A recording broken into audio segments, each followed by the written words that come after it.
కృష్ణకుమారి గారు ఆయనకి చాలా సన్నిహితమని సినీ వర్గాల్లో అనుకునేవారంట. ఇమంది రామారావు గారని ఒక సీనియర్ జర్నలిస్ట్ కూడా ఆయన గురించి చెప్పారండి. దాదాపు కృష్ణకుమారి గారిని ఆయన పెళ్లి చేసుకోవడానికి కూడా రెడీ అయ్యారండి. అప్పట్లో ఆయన కుటుంబం కూడా, ఆయన భార్య కూడా అంగీకరించిందని, పెళ్ళికి కూడా ముహూర్తం ఖరారైందని. కానీ చివరి క్షణంలో ఎన్టీఆర్ గారి తమ్ముడు కృష్ణకుమారి గారిని మందలించి తక్షణమే ఇక్కడి నుంచి వెళ్ళిపోవాలని బెదిరిస్తే ఆవిడ బెంగళూరు కూడా హుటాహుటిన వెళ్ళిపోయారని ఆయన చెప్పిందే నేను చెప్తున్నాను. ఎన్టీఆర్ మహా పిసినారా? ఎన్టీఆర్ పిల్లికి కూడా బిచ్చం పెట్టడా? ఎన్టీఆర్ ఎంగిలి చేతితో కూడా కాకిని కొట్టడా? ఎన్టీఆర్ అందిన కాడికి ఏ వస్తువైనా షూటింగ్లో తీసుకెళ్ళిపోతాడా? ఇవన్నీ పచ్చి అబద్ధాలండి. ఎన్టీఆర్ గారు ఆర్థిక క్రమశిక్షణ గల ఒక మహనీయుడండి. ఎన్టీఆర్ గారు అధికారంలో ఉండేటప్పుడు ప్రజాధనాన్ని ఏ రోజు వృధా చేయలేదండి. అవసరమైతే తను ప్రయాణించే ఆ పాత కారులనే రిపేర్ చేసి దాని మీదే ప్రయాణించేవారు తప్ప ఏ రోజు కూడా విలాసాలకి పోయే వ్యక్తి కాదండి.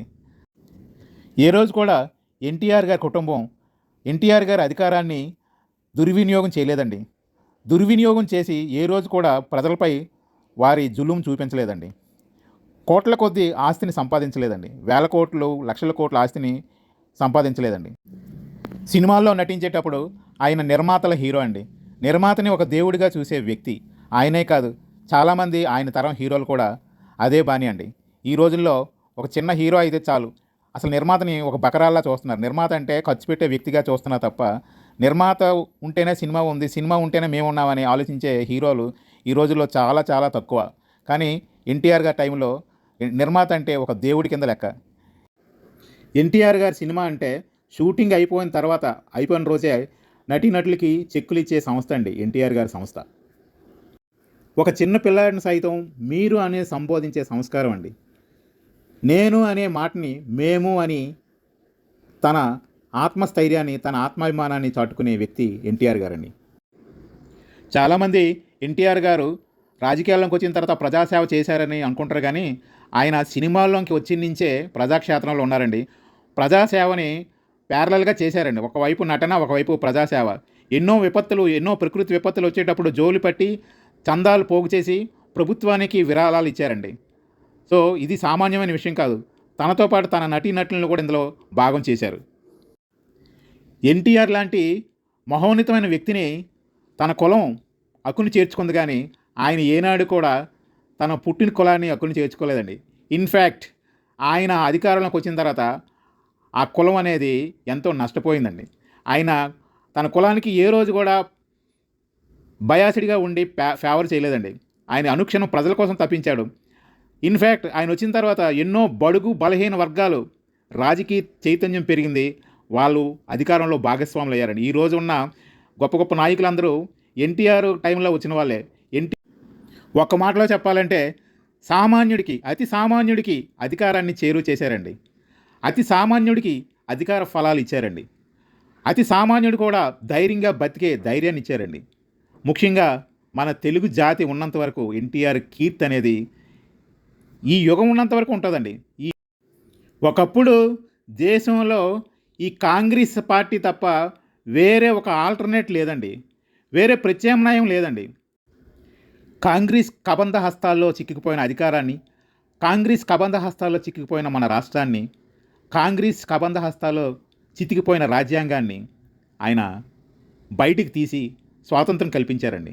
చెప్పాలంటే మన ఆంధ్రదేశానికి కాంగ్రెస్ అనే మహమ్మారి నుంచి స్వాతంత్రం ప్రసాదించారండి మన తెలుగు జాతికి ఎన్టీఆర్ గారు. మొరార్జీ దేశాయి నాయకత్వంలో జనతా పార్టీ అనేది అప్పుడు వచ్చిందండి, కానీ అది ఎన్ని సంవత్సరాలు కూడా మనుగడ సాగించలేకపోయింది. తదనంతరం అధికారంలోకి వచ్చిన ఎన్టీఆర్ గారు నేషనల్ ఫ్రంట్ చైర్మన్గా నిలబడి దేశంలో ఉన్న కాంగ్రెసేతర పార్టీలన్నింటినీ కలుపుకొని కాంగ్రెస్కి ప్రత్యామ్నాయంగా అధికారంలోకి వచ్చిన నేషనల్ ఫ్రంట్కి ఆద్యుడు మన ఎన్టీఆర్ గారండి. ఈరోజు దేశంలో చాలా రాష్ట్రాలు, యావత్ భారతదేశం కాంగ్రెస్ పార్టీ అనే కబంధ హస్తాల నుంచి బయటికి వచ్చిందంటే దానికి ఆద్యుడు మన ఎన్టీఆర్ గారని చెప్పుకోవడానికి మనకు చాలా గర్వపడాలండి. అసలు ఎన్టీఆర్ మన తెలుగువాడని చెప్పుకోవడానికి చాలా గర్వపడాలి. ఎంతోమంది అందగత్తెలు ఆయన పక్కన హీరోయిన్గా చేశారండి. కానీ ప్రతి ఒక్కరితోని మర్యాదగా మీరు అని వాళ్ళని సంబోధించి వాళ్ళ కళ్ళల్లో కూడా చూడకుండా మాట్లాడే సంస్కారం ఎన్టీఆర్ గారిదండి. కానీ ప్రతి ఒక్కరికి కూడా ఏదో ఒక బలహీన క్షణం ఉంటుందండి. ఎవరో ఒక వ్యక్తులు పట్ల వాళ్ళు ఆకర్షితులవుతారండి.